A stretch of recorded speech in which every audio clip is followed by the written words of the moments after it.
Want to do the standard that Lindsey Graham, Judge Advocate Corps, John Warner, Foreign Secretary of the Navy, Republicans have been advocating that.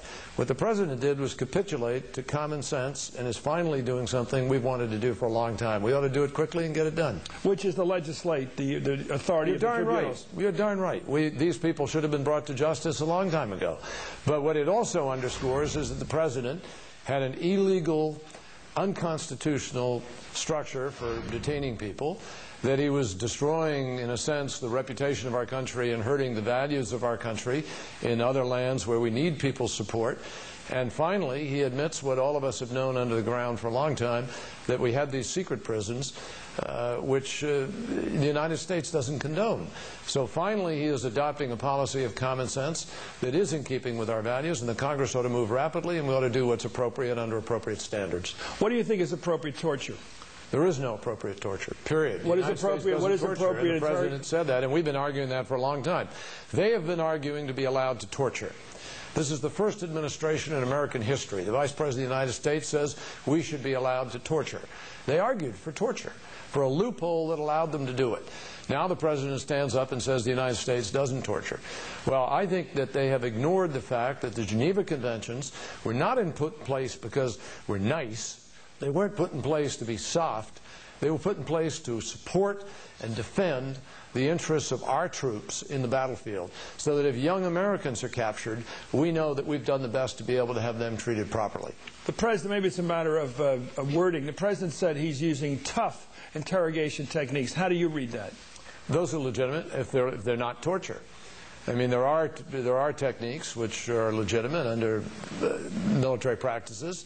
I mean, it's not a, this is not softball. Right. It's war. It's tough.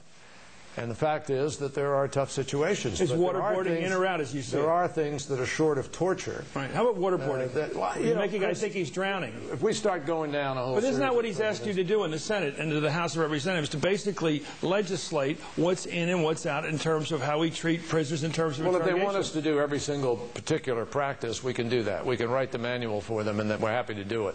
And it shows, again, the ineffectiveness of this administration, that they're unwilling to do that in keeping with American values. I'm happy to do it. The bottom line is that we need to prosecute these people. We need to bring them to justice. We need to be tough in the world. I think what's happened is this administration has lost that toughness in a real sense, because they're more rhetorical than they are substance in their ability to be able to do things. The other countries won't follow them. Other countries don't listen to them. Other countries aren't there and supportive. They've divided the world. They've taken our own allies, many of whom were there ready to do almost anything after 9/11, and they've pushed them away from us. What I think they ought to be doing is figuring out how to fight the real war on terror, which is not in Iraq.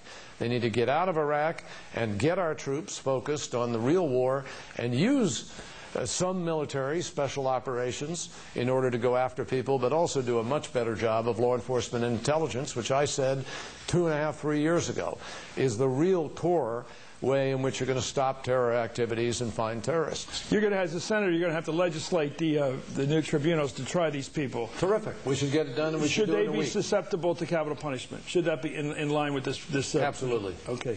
Let me ask you about the President. The timing of these almost daily, now scheduled events involving terrorism. It's September, late in the single digits of September. We're coming up on September 11th, the 5th anniversary. We're coming up on an election. Do you believe that the President's speeches are timed for political purpose? Yes. Do you believe he's sincere in what he's saying? Mostly. Where not? Well, I think the President knows full well that he is exaggerating success. I'll give you a classic example. Today, the President of the United States said that the terrorists are on the run. Today, in Afghanistan, today the NATO commander said we need more troops because of the way in which the Taliban have retaken over the southern part of the country, which is real. The President saying they're on the run, or the NATO commander on the site, in country, commanding the forces, saying, I need more people because the Taliban is resurgent. I'll take the NATO commander. And I think a lot of people in Washington are fed up with this public relations campaign on terror. The President is busy doing exactly what they did in 2002, exactly what they did in 2004. The President's more interested in ginning up terror, scaring the American people, and not really fighting the war on terror in a way that protects the American people. I think there's a better way to fight the war on terror. I believe we can do a better job of protecting America. And the test of whether or not they've made us safer is very simple. There are more terrorists now in the world who want to kill Americans than there were on 9/11. How do you know that? We know that from all the intelligence reports. We know that from our own intelligence and the comments of the president, who's now saying Al-Qaeda is in 65 countries. Why are they in 65 countries? Because this administration failed to stand up at Tora Bora when they had him surrounded. You read any number of books now that talk about how the CIA and others were urging the surrounding of those mountains.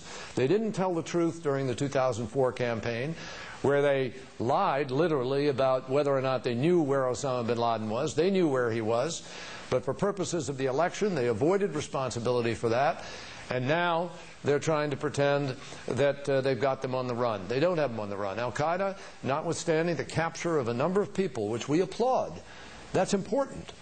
But what's more important is guaranteeing that you're changing the minds of people in the world who are moving away from democracy, away from aligning themselves with the United States and with our allies. Look at Iran. Here's a test.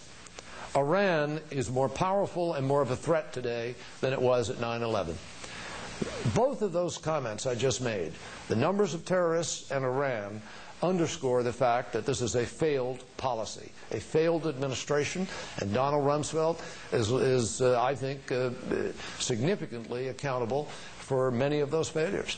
Let's talk about a new policy. Your colleague, Senator John Warner, the Republican chairman of the Armed Services Committee, has talked about, he's considered the idea that Congress may need to issue a new authorization to the President to continue our activities, our military presence in Iraq, because of what looks to be an incipient or active civil war over there. You were famous back when you were a soldier, back when you came back from Vietnam, to say, how can you ask a young man to be the last person to fight for a war? I forget the rest of it. Die for a mistake. Die for a mistake. You believe now going into Iraq and staying there the way you are is a mistake. What mission right now would justify further deaths by American soldiers? I mean, Democrats don't want to say bug out or cut and run, but what is the remaining residual mission over there for us that justifies the loss of more soldiers? To provide the ability of the Iraqis to stand up for themselves, with the proper incentives to stand up for themselves, so that they achieve a level of stability and we can leave without chaos. And I have provided a plan that allows us to do that, Chris, and I'm tired of these Republicans who just play games with these legitimate efforts to get this right for young Americans who are dying. I mean, we've got young kids over there who are putting their lives and limbs on the line for a policy. We have a responsibility to get it right. And the fact is, this administration does not have it right. Why are our troops, 4.5 years later, driving down roads looking for IEDs, improvised explosive devices? You go up to Walter Reed or to Bethesda, almost all the kids are up there are the result of IEDs. What are our troops supposed to do about IEDs? IEDs are not a reflection of a set-piece war. IEDs are a principal weapon of people involved in a civil war and an insurgency. And we need to fight this differently. Our troops ought to be providing the training and logistical support. We ought to be in the back order. We ought to be garrisoned. We ought to redeploy. We ought to be over the horizon. We ought to be sustaining our interests in the region. No one has suggested abandonment. No one has suggested quitting. What we're talking about is how to win. And you can't win unless the Iraqis resolve the political differences between them. One last question. The President, I hear through the grapevine that the administration had sent a message to Maliki and the others running that government in Iraq. We're getting out eventually, so you guys do the job. But you were suggesting in a different way. Get it done. We can't keep doing it. But they don't seem to be reacting to that emergency, that urgency. They know, because when the President stands up and says publicly, oh, you've got to have patience. And when the President stands up and says publicly, no, we're not going to leave while I'm President. Yeah. And when the President says publicly that this will have to be resolved by future presidents, you have given the Iraqis a signal that completely countermands anything else. And they know they have a public hand to play. You have to be clear to the Iraqis. They had a date for the transfer of provisional authority. They had a date for the transfer elections. They had a date for the Constitution. Why can't you set a date? Which is, in fact, the very date that General Casey has floated publicly, that says we're targeting to be out by next year in June. If you can't get there, Chris, we're all capable of making judgments when you get to that point. Uh-oh, this isn't working quite as well as we thought.